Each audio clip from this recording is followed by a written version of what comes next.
যুক্তরাষ্ট্রে ইসরায়েলের সামরিক বাহিনীর হামলায় ইরানের সর্বোচ্চ নেতা আয়াতুল্লাহ আলী খামেনির মৃত্যুর ঘটনায় অবশেষে শোক প্রকাশ করেছে ভারত।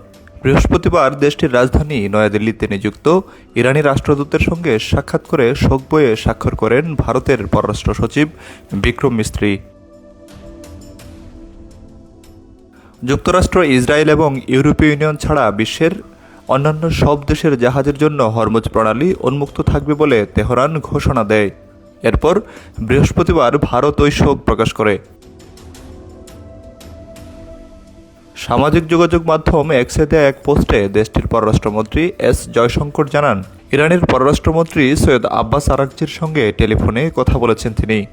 এ সময় ইরানের সর্বোচ্চ নেতা আয়াতুল্লাহ আলী খামেনির মৃত্যুতে ভারত শোকাহত বলেও আব্বাস আরাকচিকে জানান জয়শঙ্কর।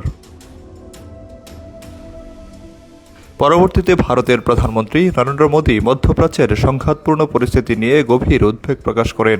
বলেন, ভারত সবসময়ই এই ধরনের বিরোধ নিষ্পত্তিতে আলোচনা এবং কূটনৈতিক পথ অনুসরণের আহ্বান জানিয়ে আসছে। Desk report, B News 24।